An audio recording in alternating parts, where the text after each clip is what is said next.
Selamat siang.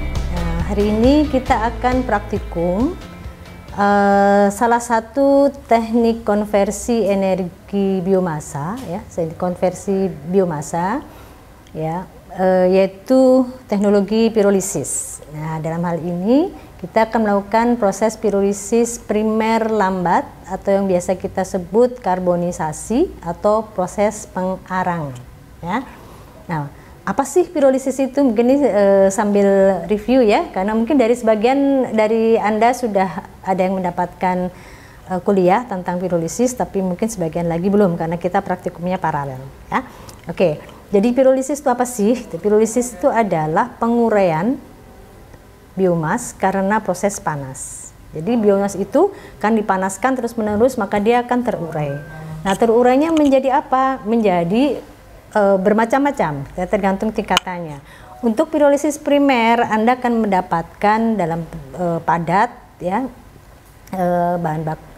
biomasanya masih tetap dalam bentuk padat.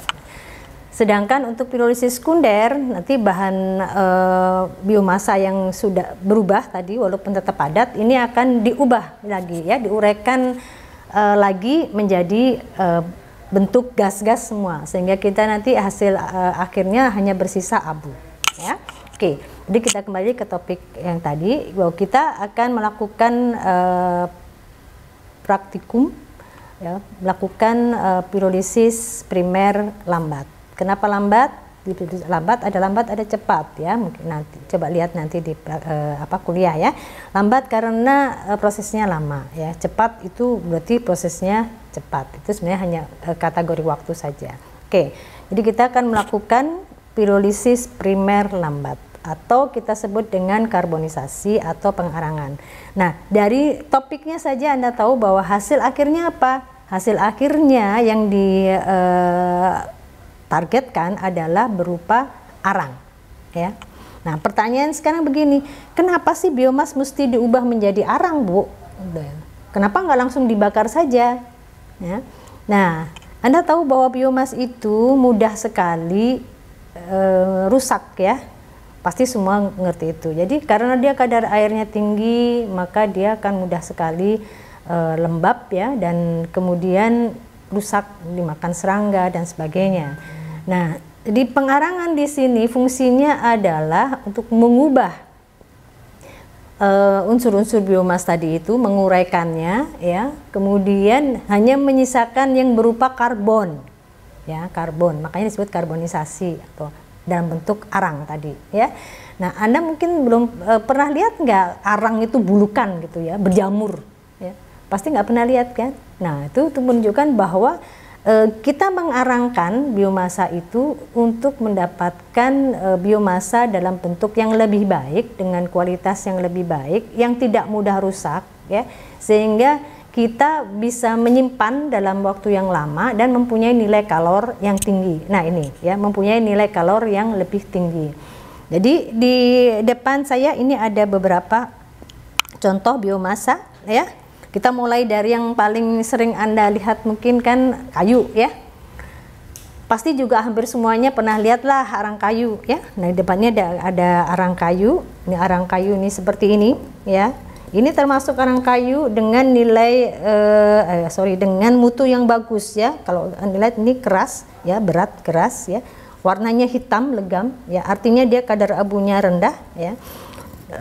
Dan nilai kalornya tinggi karena dia keras misalnya. Nah, Anda bisa lihat ini ada sama juga dari kayu, ya, kebetulan dibentuk bulat, tapi nggak ada kaitannya nih, ya, dengan pembentukan arang, ya.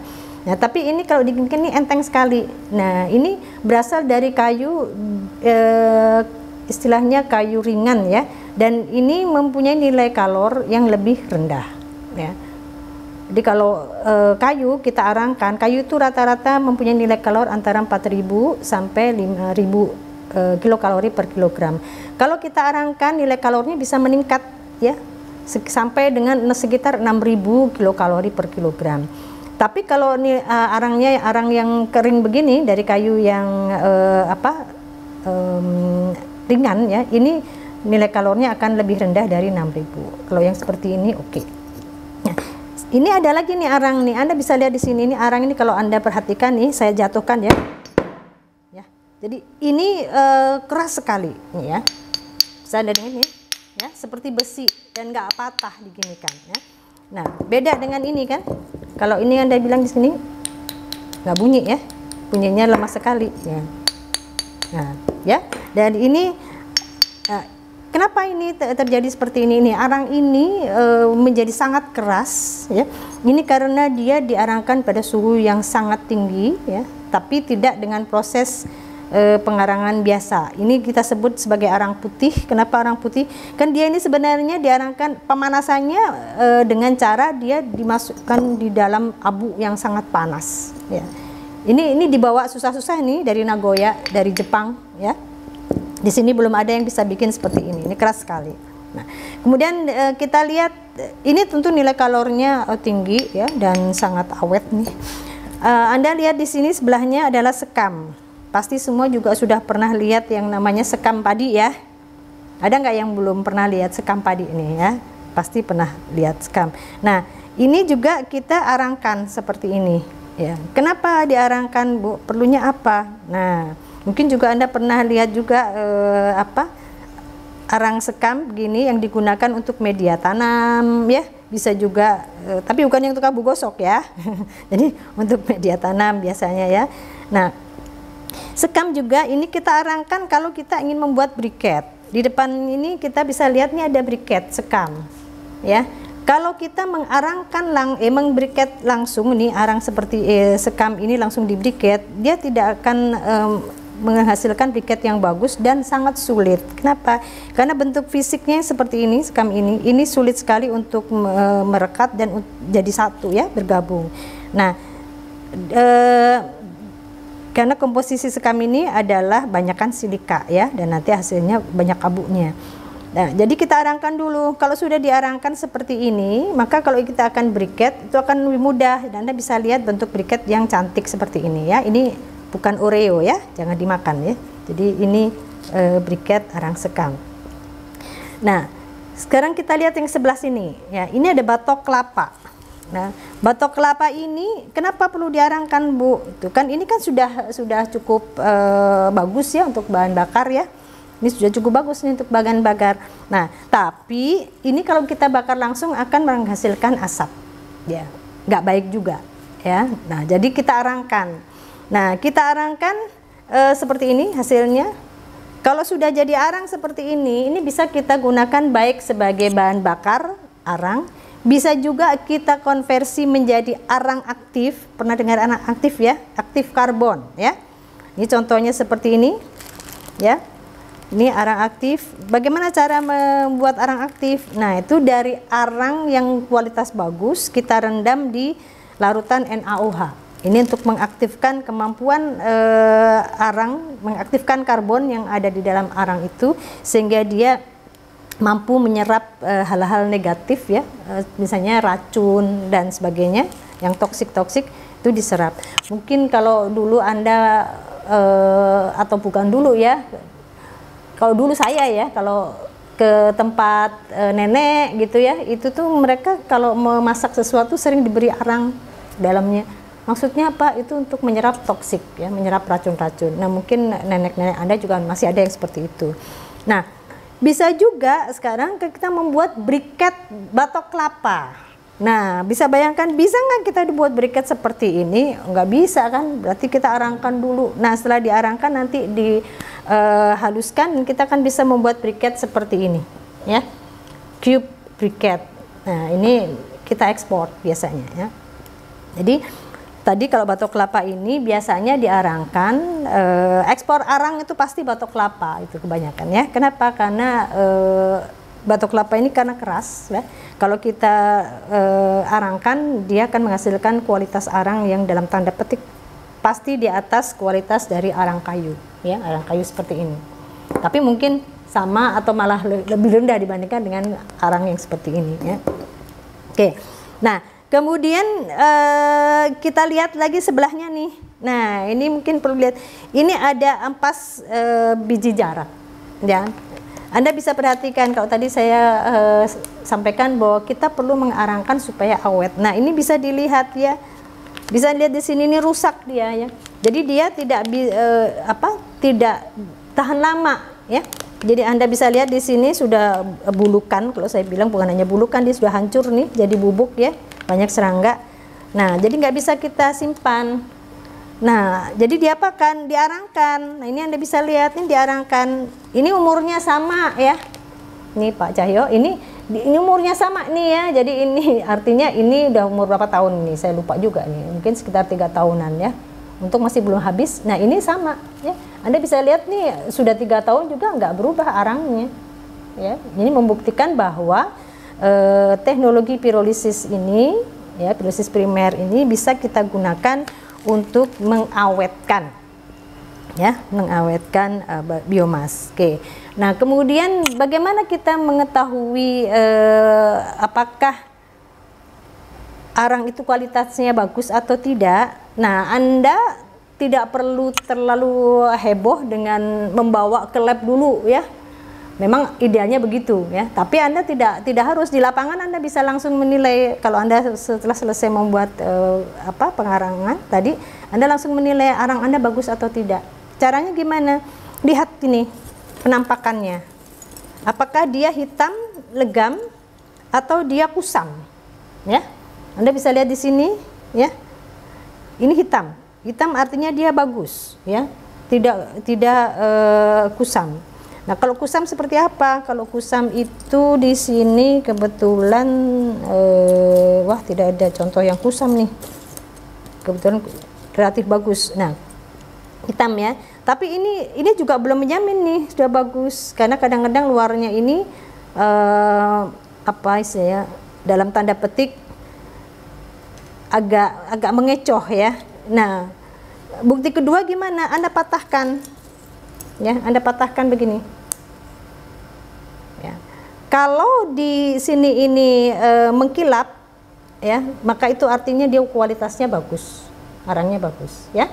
Kalau mengkilap, kalau tidak mengkilap berarti kurang bagus. Nah, ini Anda bisa lihat, ini kalau kita patahkan di sini mengkilap ya. Nah, Anda bisa lihat nih ada satu contoh nih. Anda lihat di sini nih, ini tidak hitam ya. Kelihatan bahwa ini biasanya kita sebut tidak matang ya, tidak matang. Jadi dia belum 100% terarangkan. Anda bisa lihat di sini, ini kurang bagus ya. Dan kalau kita patahkan dia nggak bisa ya, keras sekali, dan tetap Anda lihat di sini dalam bentuk seperti ini ya. Nah, ini artinya apa? Anda, pengarangan Anda untuk yang ini gagal ya, belum menjadi arang. Oke.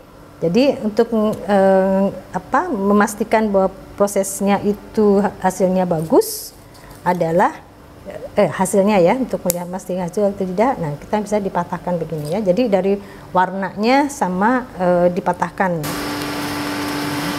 Nah, saya patahkan lagi.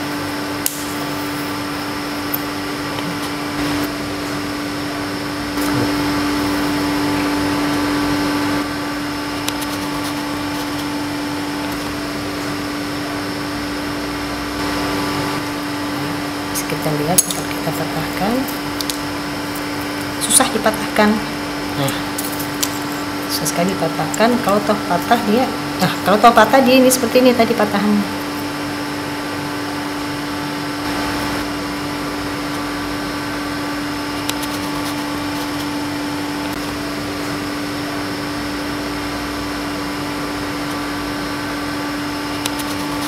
Nah, selanjutnya ini tadi prolog ya. Jadi apa itu tadi pirolisis? Kenapa kita perlu melakukan pirolisis atau proses pengarangan? Tadi saya sudah sampaikan apa itu pirolisis dan kenapa kita perlu melakukan pirolisis primer lambat ya, atau proses pengarangan. Nah, sekarang kita akan masuk bagaimana kita melakukan pirolisis. Tadi kan pirolisis adalah penguraian karena panas ya. Nah, panasnya seberapa nih ya. Nah, tingkat pemanasan pada saat proses pirolisis ini sangat menentukan tadi kualitas tadi ya. Nah, jadi coba nanti dilihat di teori ya. Jadi untuk pirolisis primer lambat itu sebaiknya kita melakukan pemanasan di suhu sekitar sebenarnya kalau yang lama banget ya, primer lambat banget itu antara 150 sampai 300 derajat Celcius ya. Tapi kalau praktikum nih, kalau kelamaan kan nggak cukup nih 3 jam tuh ya, karena prosesnya bisa lama banget, sehingga biasanya saya izinkan untuk bekerja sampai dengan suhu 400 atau bahkan 500 ya. Nah, kok boleh Bu, nanti kalau jadi abu bagaimana? Nah, supaya kalian hasilnya tidak jadi abu arangnya ini ya. Jadi kalau jadi abu semua pasti kalian nggak enak kan ya, merasa gagal. Nah, jadi nanti yang akan kita gunakan sebagai bahan itu adalah bahan yang keras ya, yang tidak mudah terbakar, yaitu batok kelapa. Nah, jadi kalau batok kelapa ini kita bisa melakukan pirolisis primer itu sampai dengan suhu 500, it's okay ya. Nanti sebenarnya secara teoritis makin tinggi suhu pirolisis itu makin bagus kualitas karbon yang dihasilkan. Tetapi risikonya adalah makin banyak yang jadi abu ya, sehingga rendemen tahu ya, rendemen adalah jumlah hasil dibagi bahan baku ya. Jadi rendemen arangnya nanti dihasilkan menjadi kecil. Nah, ini tentu tidak disukai oleh produsen arang ya. Karena itu biasanya tetap digunakan pirolisis primer yang lambat ya, dengan suhu yang relatif rendah, tetapi masih bisa menghasilkan kualitas arang yang dalam tanda petik acceptable. Oke, baik. Sekarang kita lihat bagaimana kita melakukan praktikum pengarangan. Oke, baik. Sekarang kita melihat ya alat yang digunakan untuk proses pengarangan tersebut. Jadi proses pengarangan itu bisa dilakukan dengan 2 cara ya. Dengan 2 cara artinya tadi kan dipanaskan ya, dipanaskan dari luar ya, dipanaskan dari luar. Artinya ini bahan kemudian kita panaskan, ini sama seperti kalau Anda memasak kemudian gosong gitu ya. Masak di panci, dipanasin, ini kan terjadi gosong, itu sebenarnya pirolisis ya. Nah,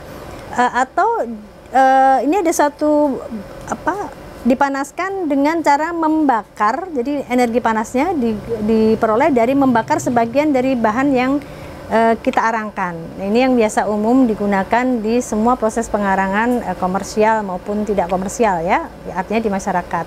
Nah, alatnya kalau kita itu menggunakan bahan bakarnya atau sumber panasnya dari bahan itu sendiri, alatnya itu disebut dengan kiln ya, KILN ya, nanti lihat lagi di kuliah.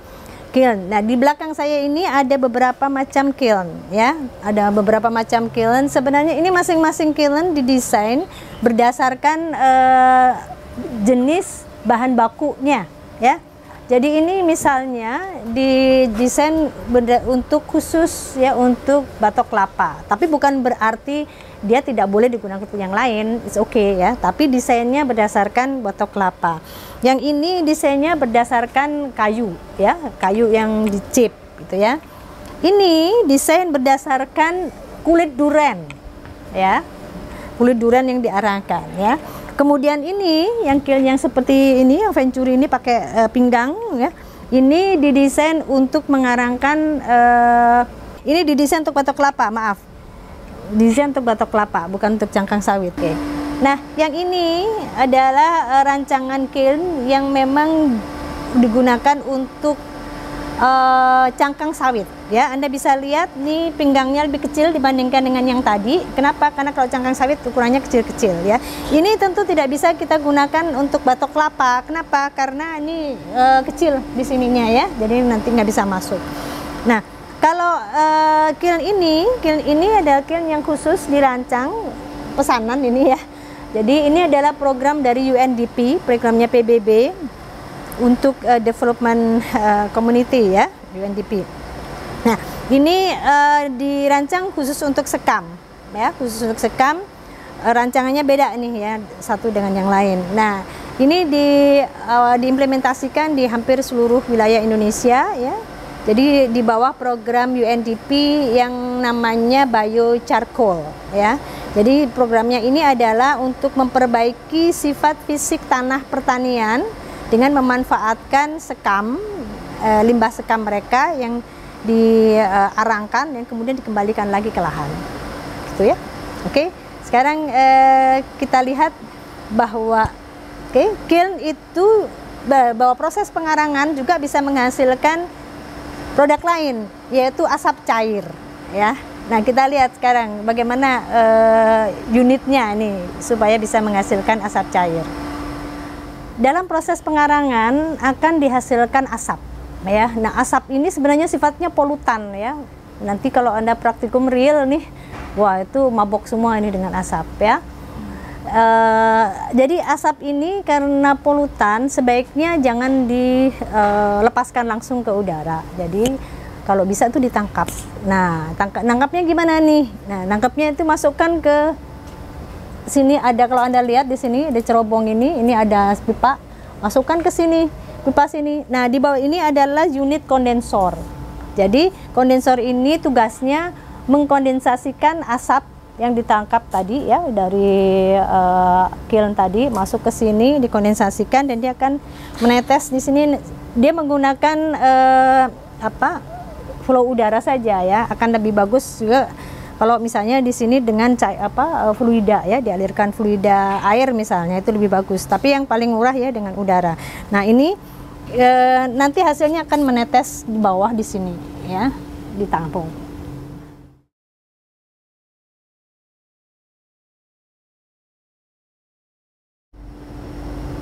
Dalam praktikum ini kita akan menggunakan kiln ini, ya. Kiln ini dirancang untuk batok kelapa, ya. Jadi Anda bisa lihat ini ada badan kiln seperti ini, ya. Ini ada cerobong. Kalau ini ada tutupnya, ya. Ini bisa minta tolong Pak Angga, ini diangkat, ya. Nah, di dalamnya akan seperti ini, ya. Jadi ini ada selongsong yang kita pasang di tengah. Untuk gunanya adalah untuk mengalirkan udara. Jadi bahan itu nanti akan dimasukkan ke dalam sini. Jadi Anda masukkan bahan, kita akan pakai batok kelapa, ya.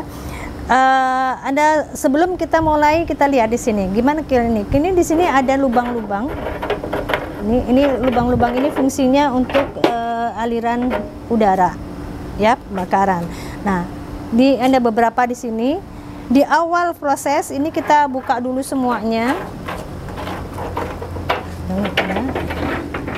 Untuk pembakaran, tadi kan saya sudah jelaskan bahwa panasnya kita peroleh dari pembakaran sebagian bahan yang kita arangkan.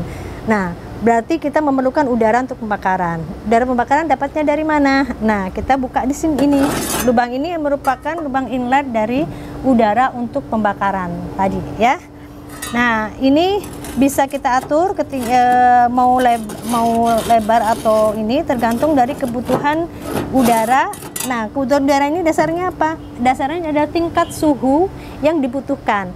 Tadi kita sudah bicarakan bahwa suhunya itu antara 300 sampai 400 dan boleh sampai 500 kalau bahan bakunya itu batok kelapa, ya. Nah, nanti selama proses berlangsung harus kita kawal nih, suhunya harus segitu, ya. Kalau suhunya kurang tinggi berarti panas pembakarannya kurang, artinya udara yang diberikan untuk pembakaran kurang. Jadi ini harus kita perlebar supaya udaranya lebih banyak. Tapi kalau kita suhunya terlalu tinggi berarti terlalu banyak yang dibakar. Ini kita perkecil, ya, kita perkecil atau bahkan mungkin ditutup supaya suhunya tidak terlalu tinggi. Karena kalau suhunya terlalu tinggi akan banyak menjadi abu, berarti rendemennya akan sedikit, ya. Oke. Nah, kemudian di sisi sebelah sini ini bisa dibuka, Anda bisa lihat ini adalah lubang untuk unloading, ya. Jadi kalau arangnya sudah selesai, sudah jadi, kita akan keluarkan dari sisi sebelah sini, ya. Ini Anda bisa lihat nih, ya, sebelah sini bisa kita buang. Nah, di awal proses, ya, di awal proses ini kita tutup, tentu saja ini kita tutup. Semua lubang udara yang di sekeliling ini kita buka. Maksudnya supaya di dalam drum ini itu kaya dengan oksigen, ya. Itu untuk memudahkan pembakaran awal tadi, ya. Lalu mungkin Pak Cahyo bisa ngelihat di bawah. Jadi dasar bisa kita lihat di sini. Ini adalah bagian dalam drum. Anda bisa lihat tuh ada lubang-lubang ya. Nah, ini yang terang itu adalah dari sini nih, tadi yang lubang udara input, sehingga dia akan didistribusikan secara merata di sini ya. Nah, di awal Pak Harto atau Pak Angga bisa masukkan dulu bahannya. Kita masukkan bahan kira-kira setinggi 5 cm. Mungkin kurang kali Pak, coba ditambah lagi sedikit. Kenapa 5 cm Bu? Sebenarnya sih tidak harus 5 cm persis sih ya, kira-kira aja. Kenapa? Itu supaya kita cukup bahan untuk pembakaran awal. Nah, Anda lihat di situ ini ketutup semua, kemudian kita taruh ini di tengah-tengah ya. Lalu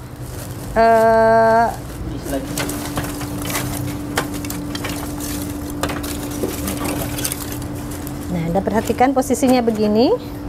Jadi kolom ini fungsinya adalah supaya ini kan kita akan nyalakan di tengah-tengah di sini ini. Yang dinyalakan adalah di lapisan pas di bawah dari kolom ini. Silakan Pak Harto dinyalakan.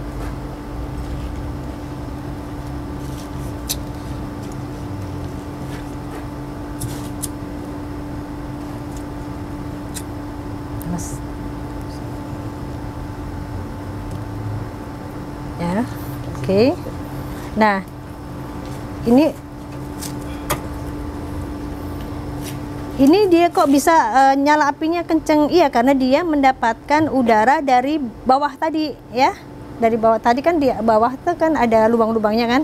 Nah, jadi kalau tadi Anda tumpuk lebih dari 5 cm, maka khawatirnya tumpukan tadi akan sangat padat ya, menghalangi udara dari bawah itu membantu pembakaran awal ini ya. Nah, bisa dilihat sini. Nah, nanti yang akan terbakar adalah bagian tadi yang di bawah kolom ini tadi kan ada tumpukan yang 5 cm ya.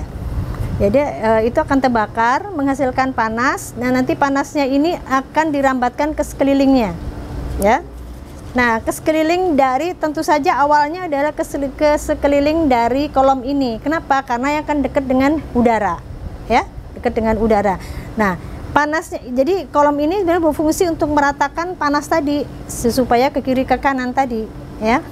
Nah, kita tunggu sampai terbentuk bara ya, sampai terbentuk bara di situ. Kita tunggu. Nanti kalau sudah terbentuk bara, maka ini kita tutup ya. Nah, sambil menunggu terbentuk bara, kita bisa pasang termokopel ya, probe-nya. Kan tadi kita harus mengawal suhu harus selalu berapa? Sekitar 400 sampai 500 derajat Celcius ya. Kita menggunakan probe ini bisa dilihat, ini kita pakai tipe CA ya, dengan kapasitas pengukuran sampai dengan 900 derajat Celcius ya, 900 derajat Celcius ya. Nah, tipe CA, kenapa kita pakai tipe CA? Karena kita akan mengukur suhu tinggi ya, nggak bisa pakai CC. Kalau pakai CC itu sampai dengan 200-an derajat Celcius. Jadi kita pasti pakai CA. Nah, lalu kita gunakan recorder. Ini pasang dulu nih di tempat, di sini ada tempat untuk probe ya. Ini ada di sini disediakan lubangnya, kita pasang. Nah, tapi sebelum pasang Anda ukur dulu nih, ini tidak boleh menyentuh batang ini apa, kolom itu ya, karena nanti yang diukur adalah panas dari logam itu. Jadi kita ukur dulu kira-kira dia berada di beberapa senti dari situ ya, mungkin sekitar sini 3/4 atau 2/3 dari posisinya dari situ. Nah, misalnya sini, nah baru kita pasang ya. Kita pasang demikian. Nah, kita ganjal kalau nggak cukup nih. Oke. Nah, masih ingat kemarin kita menggunakan recorder ya. Nah, itu ujungnya, lalu kemudian ini kita sambungkan ke ke recorder, tapi sebelum ke recorder ke reference junction. Masih ingat kan ya? reference junction. Jadi ini Anda bisa lihat, ini dari ini sensor, ada tulisannya thermocouple atau sensor, maksudnya berarti dari sensor masuk ke sini. Ini Anda lihat ada 20 titik ya, ini sudah 20. Nah ini dari sini masuk keluarnya harus sama ya nomornya. Jadi kalau di sini masuk nomor 1 nih, maka keluarnya harus nomor 1 ya. Nah dari sini masuk ke recorder, kita menggunakan yang nomor 1 ya. Sambil menunggu dia di sana menjadi bara, kita setting dulu sini nih ya. Oke. Proses itu kira-kira akan berlangsung selama 2-3 jam. Oke. Karena itu kita nggak usah pakai yang per menit, kita pakai yang sentimeter per jam ya. Nah, kemudian berapa chartnya? Kalau kita sekitar 2 jam, kita pakai inilah ya, yang 6 ya. Yang 6 aja. Yang 6 cm per jam. Jadi kira-kira nanti kita akan dapat 18 cm data ya. 18 cm data. Kalau di praktikum biasanya saya pelit, saya suruh kali 2 ya, tapi oke lah kalian 6. Oke, ini kita set dulu. Kemudian kita set, kita menggunakan nomor 1 di sini. Ini sudah dipasangkan oleh Pak Angga. Ini positif, negatif. Kemudian groundnya ini sudah ada nyambung ya, sudah dikaitkan. Sekarang kita set range pengukurannya. Nah, bagaimana ngeset ini? Nah, tahan dulu, jangan dilihat dulu. Sekarang kita lihat di sini dulu, chartnya di sini, kemampuan chartnya. Ya. Nah, Anda lihat di sini, ini ada berapa sentimeter nih? Kalau dia dari sini 0, ya, kemudian ke sana, ini angkanya sampai 11. Artinya berarti 22 cm, ya, 22 cm. Nah, gambarannya begini nih. Untuk 100 derajat Celcius itu kira-kira 3 mV ya.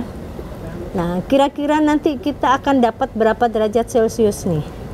Nah, kita akan lihat dulu di chart. Masih ingat ya, kemarin saya cerita tentang tabel ya, tabel konversi.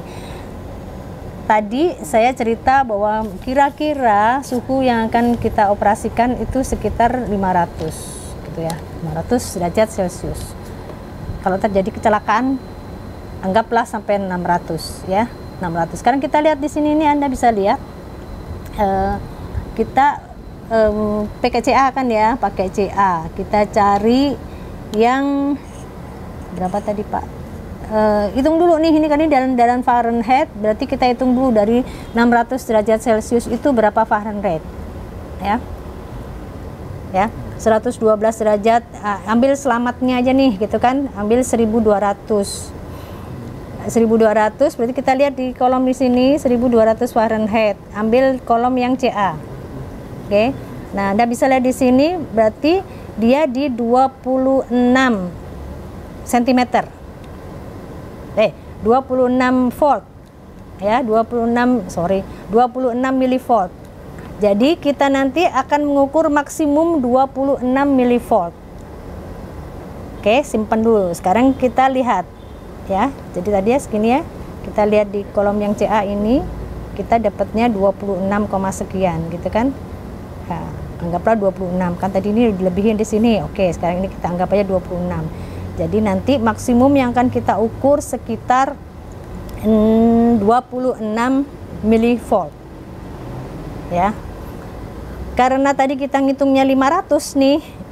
Coba kalau kecelakaan gimana, Bu? Gitu kan, kelebihan. Oke. Jadi anggaplah kita batasnya 30 mV. Oke, supaya gampang. Jadi kita bicara berapa? 30 mV. Nah, sekarang kita lihat skalanya nih.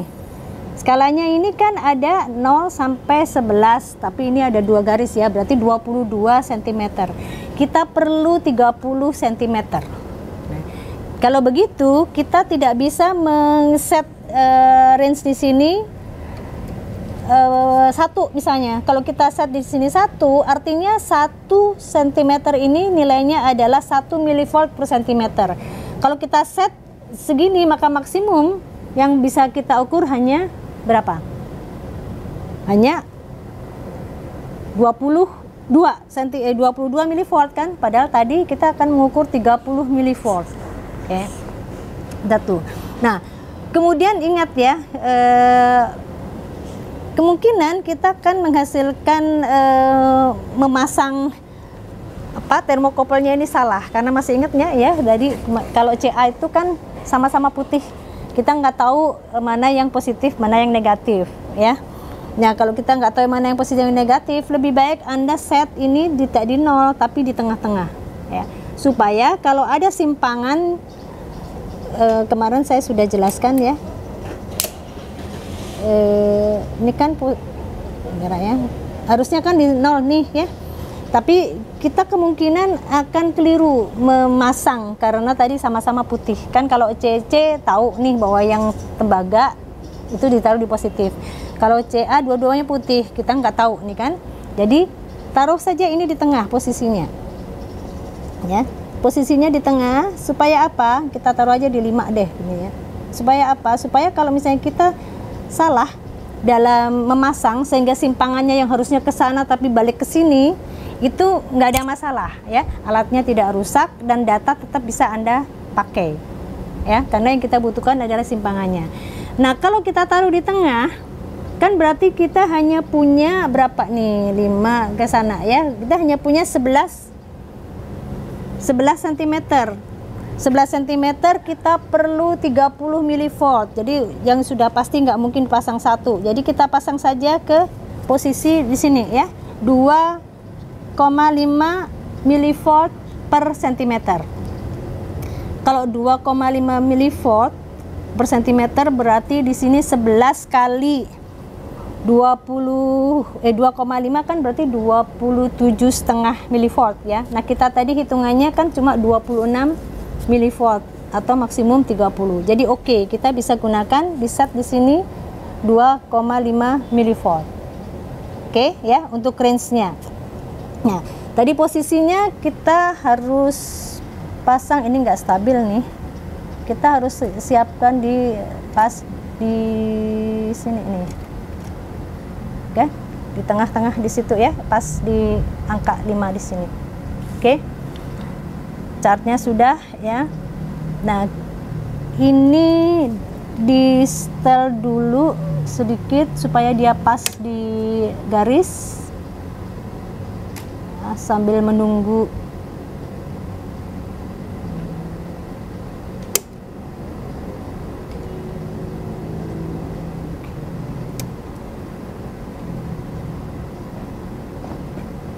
udah lama nih.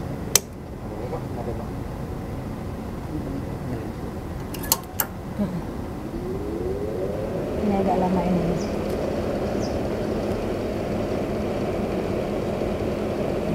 Oke. Nah, ini saya kembalikan lagi ke 6 cm per jam. Nah, kita lihat di situ, mungkin Pak Cahyo bisa, ini sudah pas di garis ya. Pas di garis. Nah, ini kita beri tanda bahwa itu adalah titik 0, titik awal. Ya. Dan dari sini, jadi ingat ya. Jadi awalnya kita taruh di tengah supaya tadi kalau kita salah memasang termokopel, simpangannya tidak ke sana tapi tidak ke sini, percobaan kita tetap bisa dijalankan ya, tidak gagal, data tetap bisa dipakai karena yang kita butuhkan adalah simpangan dari ini. Oke, baik. Jadi jelas ya caranya tadi. Jadi kemudian nanti kita akan mengawal dia harus pada kondisi suhu tidak boleh lebih dari 500 kan ya. Jadi kita dapat berapa tadi? Berapa senti? 26 mV. 26 mV berarti kita kira-kira di 27,5 kan? 27,5 berarti di sini ya. Nanti ini Anda kasih garis nih di sini ya.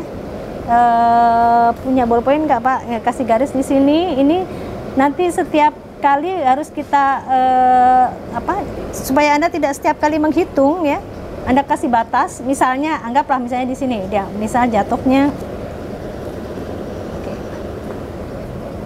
di sini misalnya kan, ini batas kita nih ya. Nah, Anda pakai penggaris gitu ya ke sini ini.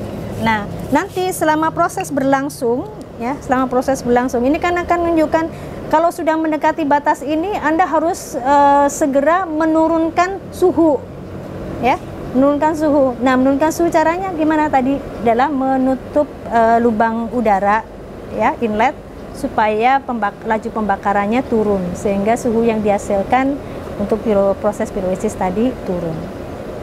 Gitu ya. Nah, semoga jelas ya. Nah, itu aja. Kalau Anda tidak memberikan batas seperti ini, maka setiap kali Anda harus membaca ini. Setiap kali Anda konversi, setiap kali misalnya ini sampai sini, oh ini berapa sih? Anda baca lagi, kan capek kan? Ya? Jadi lebih baik, toh kita sudah punya batas maksimum di sini, kasih tanda batasnya di sini. Nah, selama proses berlangsung, Anda tinggal ngawal aja ini, jangan sampai dia melewati batas itu. Gitu, ya. Oke. Sekarang kita lanjut, kita amati bagaimana proses berlangsung. Nah, ini kan sudah bara. Oke. Bisa dilihat bahwa ini sudah jadi bara. Nah, berarti pemanasan awal sudah berlangsung dengan start bagus ya. Sekarang kita tutup. Kita tutup. Ya. Karena asapnya akan keluar di sini. Ini kalau Anda perhatikan ini udah mulai ini kan panas ya. Nah, lalu semua lubang tadi yang di sini ditutup semua, ya, ditutup semua. Kenapa ditutup? Karena sebenarnya lubang-lubang di sekitar sini ini fungsinya hanya untuk membantu, ya, membantu agar draft udara panas itu memang bisa naik ke atas. Selama dia sudah bisa naik ke atas, ini Anda bisa lihat nih kan, ya. Itu kita tidak perlu membuka ini. Jadi tolong Pak Harto ditutup semua. Ini masih tetap di awal, ini tetap masih kita buka penuh ya. Supaya udara cukup. Nanti kalau sudah kelihatan di situ, nah, oke, Pak Angga bisa start itunya. Di measure. Bawah. Tuas ya, ya, kemudian chart itunya dijalankan. Chart start, chart drive itu Pak. Oh yang ada. Ya. Nah, bisa dilihat nih sekarang udah mulai ada asap. Saya sudah mulai selepekan ini. Ya. Nah, Anda perhatikan nih. Harusnya kalau terjadi pirolisis yang bagus, asapnya ini nanti akan makin lama makin hitam. Ya. Nah, itu sebenarnya terjadi pirolisis. Kalau asapnya yang keluar itu nanti putih atau bening kayak begini nih, ini sebenarnya ini berbahaya nih. Kenapa? Ini berarti yang terjadi adalah proses pembakaran sempurna, ya. Nah, kalau udah kayak gini nih, kita harus hati-hati nih. Mari sekarang kita tutup di sini. Kita tutup, nggak usah banyak-banyak tutupnya. Kita tolong Pak Harto, tolong diganti. Oh, ada ganjel. Nah, Pak Cahyo bisa ngelihat itu asap udah mulai oke.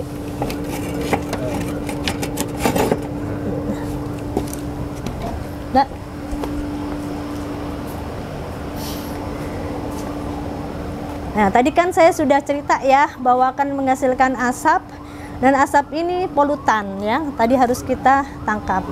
Nah, minta tolong Pak Harto dan Pak Angga untuk nutupin ini. Anda bisa lihat ini karena desain kilnya itu tutupnya hanya ditaruh, ada rongga di situ sehingga asapnya bisa keluar dari sini. Nah, ini nggak boleh ya, ini nggak boleh. Jadi ini harus ditutup. Sekarang kita lihat ini pembakaran sangat bagus. Kita perkecil lagi.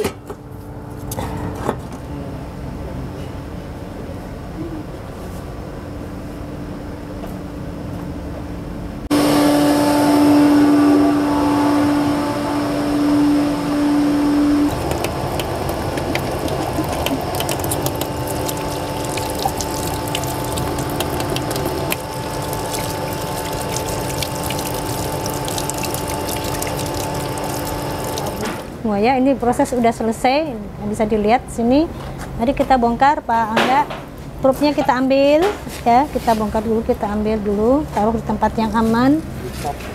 Ya, ini kita stop dulu chartnya.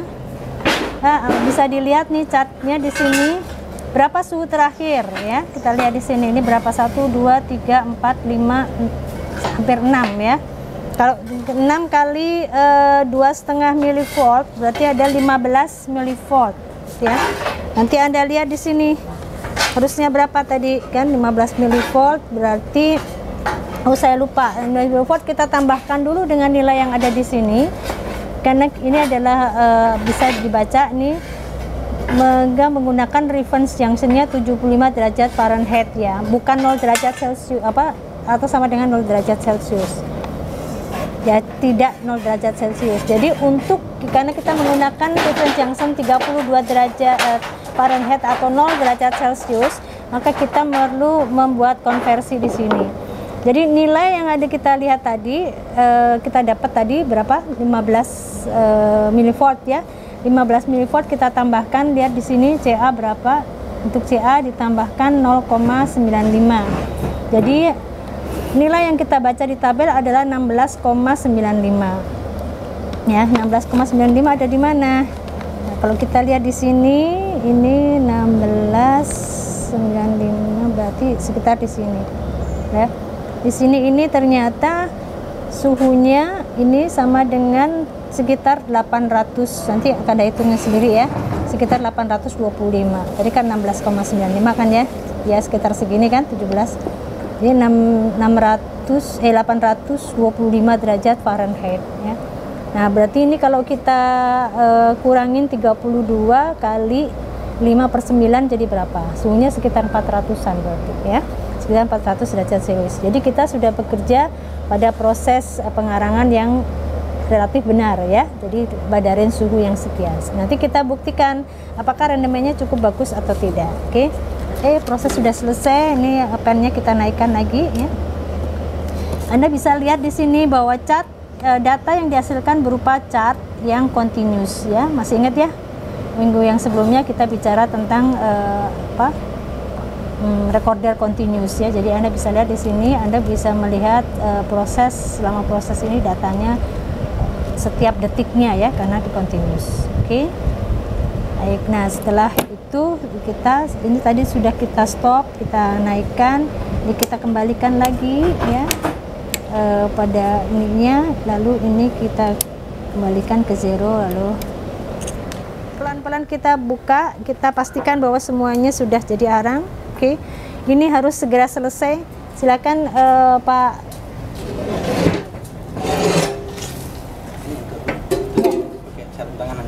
Oh, kenapa kita ini punten panas satu mah. Pak Angga tolong dicipratin air. Nah ini kita keluarkan dan harus segera kita cipratin air ya, supaya dia tidak lanjut menjadi pembakaran sempurna.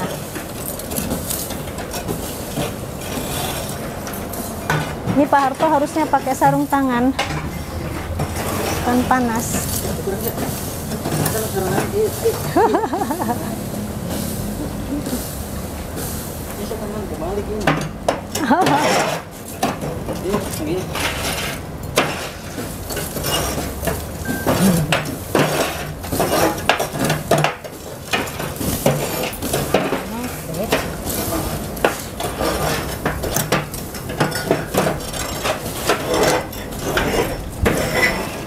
Dan ini adalah proses unloading, bisa dilihat. Jadi sekalian Anda bisa melihat di situ ya baraknya. Kita cipratin supaya pembakarannya tidak berlanjut ya. Kita hentikan.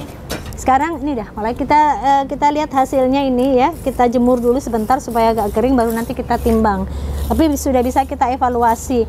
Tadi kita sebenarnya relatif terlambat untuk membuka ya. Jadi sebenarnya tadi kalau kita lihat pas seolah-olah sudah nggak ada lagi asap ya. Jadi artinya sebenarnya sudah lewat. Harusnya itu masih ada asap tipis baru kita buka ya. Sudah kita buka.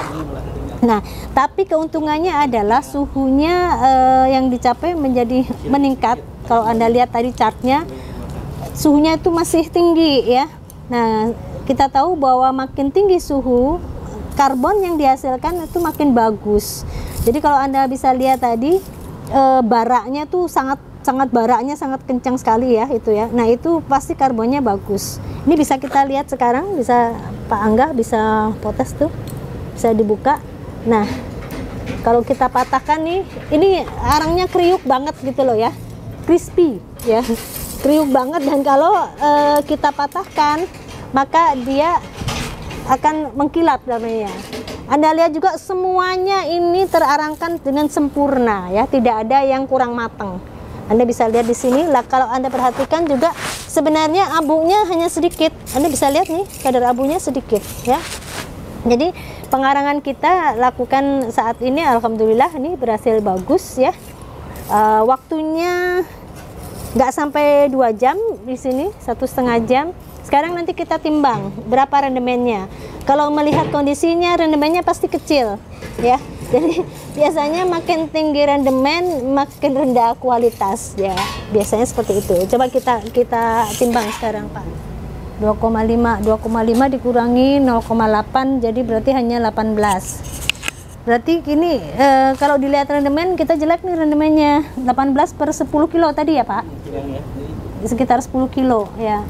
10 kilo nggak nyampe ya, mungkin sekitar 9 kiloan. Jadi kalau tadi masuknya 9 kilo, ini berarti hanya 20%. Ya, itu ya. Jadi rendemen kita kalau dilihat dari rendemennya kurang bagus, hanya sekitar 20, tetapi kalau dilihat dari kualitas arang yang dihasilkan, pengarangannya merata ya, dan hasilnya bagus. Kalau Anda lihat Bu, itu kan ada begini nih, bukannya kadar abunya tinggi nih karena tidak hitam gitu ya. Jangan dilihat, jangan terkecoh luarnya ya. Jadi ini kalau kita patahkan dalamnya mengkilap ya, bisa dilihat ya, dalamnya mengkilap. Jadi walaupun kayak gini kelihatannya kok ini gitu, meragukan gitu ya, tapi kalau dipatahkan nih mengkilap banget dia. Jadi kualitas arangnya bagus. Oke, di hari ini kita selesai melakukan praktikum pirolisis primer lambat ya, dengan hasil rendemen sekitar 18-20% tadi. Kemudian suhu pengarangannya berkisar sekitar 400 derajat Celcius.